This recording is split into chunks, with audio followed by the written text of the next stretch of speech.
direct questions to our student athletes. Then we will dismiss the student athletes and turn over questions for coach. If you are joining us via Zoom, please use the raise your hand function and we will get to you. And when you get the mic, please state your name and media affiliation. So coach, we'll start with you with your opening statement. Well, first, I just want to say thanks to everybody at Arkansas. I know this was a tough opening day or yesterday and then the weather today. And I appreciate everybody still being out here. But I thought Miss Prangy was awesome tonight, 3 for 3 with 2 bombs. And then obviously Tana was as good as she's ever been. She might not say that, but it's a really good hitting Missouri team. And they had a heck of a good weekend before this. So they were hot and we realized that. And, we respect the heck out of them. I think they're going to do a great job wherever they go in a regional. And we wish them the best of luck. All right, now we will direct questions for our student athletes. Start with Justin. Yeah, actually, the student athlete's perspective, if you could, just the delay, the late night start. Can you just tell me, how does that affect you? Did it affect you at all? I would say we have a pretty fun team. So I think that we honestly created some memories today that I know that I'll never forget. So I think that we stayed locked in and we were ready to go the whole day. Yeah, I would have to agree with that. I know we kind of talked about right before we got off the bus that we were having the time of our lives before the game even started. So I wouldn't say it negatively affected us at all. Ethan?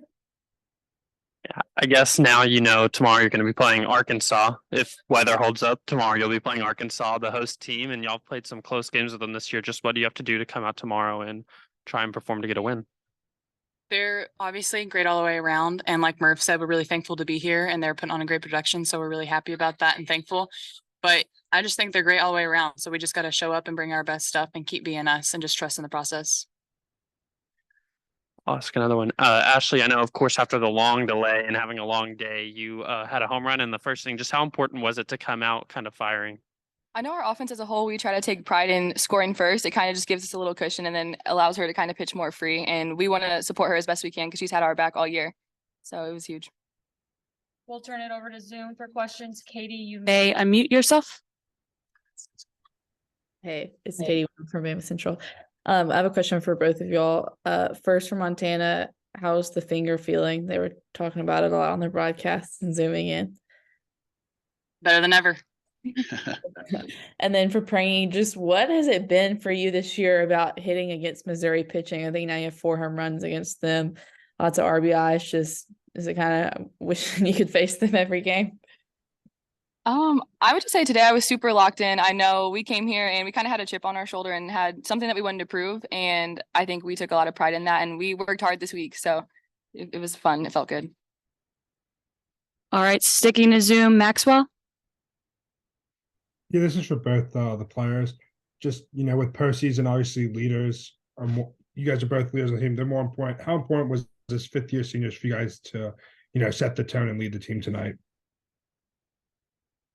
It was really important, obviously, just because of the delay, but I think that we went into it. I know that we absolutely love Alabama and we would do anything for this place. So I think that to bring the best version of ourselves, we just have to have fun. So we were just reminding the team of that and just reminding them how awesome this tournament is. And just, you have to take one game at a time. So whether that's 8 hours late or that's early, whatever you have to do, we're just going to enjoy it while we're here. Yeah, and kind of building off of that, there was a moment in the game where I was just kind of watching and I was like, there's nowhere else in the world I'd rather be than right here with these girls. And so I think that's just a really cool perspective. And kind of like you were saying, we do our best when we play fun and we play free. And I thought we did a great job of that tonight. Right. Thanks, student athletes. You may be dismissed. Thank you. Thank you, guys. Thank you.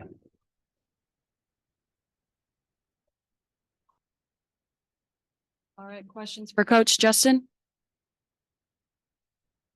Curious, when Missouri scores, you answer back. And that's fight that your team seems to always have, no matter the situation, no matter the opponent, no matter the stage. Where does that fight come from within your team, within your program? I think a lot of years of doing the same thing and then preaching it over and over and over. And it's a bounce back. We've had speakers come about grit, resiliency, exactly that. We had our golf coach come this year and he said the biggest reason for their success is to bounce back. If you make a bad shot, you bounce back and make a good one. If the other team scores, you bounce back and either score or tie it or go ahead. And I think it's just a thing in the history of our program that we've prided ourselves on from day one. Ethan? On a stage like this, having some veterans like the two that were just up here, just how different is it, I guess, whenever you go through a long weather delay like that, having a team with people like them on it, as opposed to maybe just a really young team? Yeah, well, we had, obviously the 4 grads, and then Jenna Johnson is a senior. She graduated. I saw it on the board that, where she got her degree, which is cool. So it is a veteran team. And when you have the catcher and the pitcher, both seniors, third base, that's a lot of veteran leadership. And I think it really helps us. And you're seeing it right now in our baseball team in Alabama. They're also a very veteran group, and they're led by a bunch of really, really good older players. And these two are doing the same thing. Shipman, Faith, Jenna, Bailey Dowling's been here, for a while. And I think that nucleus has really helped us. We weathered the storm this year. We've lost some games where we probably shouldn't have, but it's because of these two and the others that we're still here. We're still fighting for a regional host, and we want to do well here. And then I know it was a while back in the scheme of things, but you played Arkansas already. It was a tough series, and now you're playing them here. They're going to have a lot of fans out tomorrow. Just what do you want to see from your team? I hope the weather is great, because when we play in the SEC tournament and it's on the road, it prepares us for the next weekend, the next weekend, the next weekend. So win, lose, or draw, it's a win-win for us tomorrow night. And honestly, I'd rather play the host, because then that this is it's going to be an away crowd. Obviously, it's going to be a pro Arkansas crowd, that's exciting for everybody. And when you play in the SEC tournament, you want it to feel like a championship event. And the SEC and Arkansas have done a great job. They covered the entire outfield fence. We walked in and I was like, are we in Bogle Park? Because it really, doesn't look like it. But obviously, that part of it is really, really cool, because everybody that's here, it feels special. And it means a lot to us as coaches, to players. And when you guys come too, it means a lot. So I'm sure it'll be a great game. They'll bring their best, and hopefully we'll bring our best. We'll turn it over to questions on Zoom. Katie, you may unmute yourself. Hey Murph, 2 things if I could. First, with Montana, obviously she's always going to be willing to take the ball, but kind of in tournament scenarios, I mean, we've seen her pitch 3 A's in a row before, but kind of how do you balance what's best for her? And then also, last time I talked to you, I asked, is this offense going to have to be winning low scoring games? Then we've seen over the last 4 games them kind of turn things up. What have you seen change on offense over the last week? Yeah, first, the Montana question is, what's best for the team? What's best for her down the stretch? And, we've done, in the 3-game series with SEC, we've done first and second, and we've also done first and third with her. So obviously, it's a long day today, and we'll see how she feels.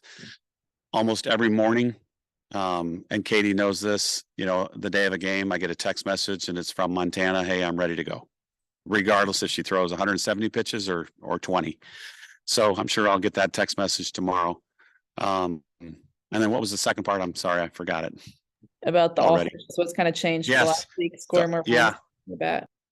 In the practices this week, we didn't do any sort of like drill work. It was basically we put them into groups, and they tried to score as many runs as possible within 3 outs, 2 outs, and 1 out. So they had the 3 scenarios of an inning. And I thought it was one of the best hitting practices we've had all year. They were terrific. So it's just basically get on base now. That's postseason, get on base, then somebody's got to get the key hit. And, Prangy had a couple big time key hits. All right, we'll stick with Zoom. We'll go Maxwell, and then we'll turn it to Eric. Hey coach, I got 2 for you as well. I'll go them one at a time. Frankie, obviously the 2 home runs. How important was it? The one in the first inning to set the tone, but also, I guess maybe to just extend that lead a little bit in the 5th. Yeah, it was huge in the first. We've had several. Cahalan last week against LSU was the first. It just seems like big time home runs lately, which is awfully nice for us.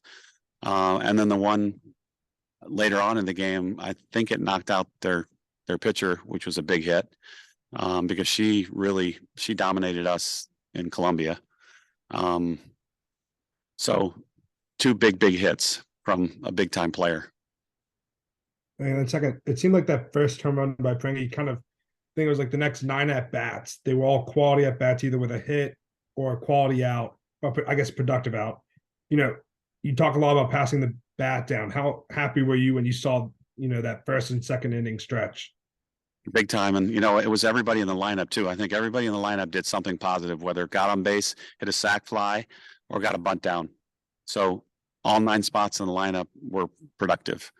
And I think that's really also what you need in a big time atmosphere versus a really good team, is you can get production 1 through 9, and you have a pitcher like Montana, it's probably going to be a good night. Right, Eric? All right, Coach, great to talk to you once again. I got 2 questions. My first question is, take me through this day with this weather. How do you keep your team focused, not knowing if you're going to play tonight or not? Take me through that process. Well, thank God there was a really good coffee shop across the street from our hotel. It's called Boulder Coffee. If you're from Fayetteville, you know what I'm talking about. It was really, really good. Shout out to them. And I think every one of the team went over there and got a big time shot of caffeine. But softball players are used to this. I guarantee you that Mizzou is going to say the same thing. They grow up playing in tournaments all over the country, all summer long. And it's 5 to 6 games a day. Sometimes, if there's a rain delay, they sit in their car, they sit underneath a tree, whatever, and they wait it out. So this is nothing to them. It's more for us and you guys, the media, that sit around and wait. But they're used to this when they played softball since they were 5 years old. And then my last question, I remember we spoke a year ago at this time in Gainesville after you played Missouri, and you talked about how your offense had lost some confidence and you had to try to find it. This group a year later has this confidence. When did you see this confidence coming? Because you've had chances to hit throughout there. You just didn't get that clutch hit, but it's now starting to come together, isn't it? Yeah, you're right. Because, I was talking to a couple of friends and I was like, well, I'd be really, really worried if we were striking out 14 times and maybe got 2 hits a game. And the opposite, we were like leaving 9 people on base, but they got on base. And it's the toughest thing in softball and baseball to teach is key hitting. And you really can't replicate it in practice. It comes from within. It's like leadership. It comes from within a person, and you just got to have that clutch gene. And, we had a really young team. We had 8 newbies, 5 freshmen that played a lot, and they're starting to grow up, and it's really fun to see. And, again, Prangy helps sets the tone. Bailey Dowling had a great game. Larissa Pruitt has been really, really good lately. SEC Freshman of the Week last weekend, and she was tough to get out at Ole Miss. She had a hit tonight. So I think it's just starting to, good hitting is contagious and so is bad hitting. But I also think if you put in clutch hitting, it's also contagious. And I think it's starting to get contagious. Thanks, Coach. Yeah, thank you guys. Really appreciate it.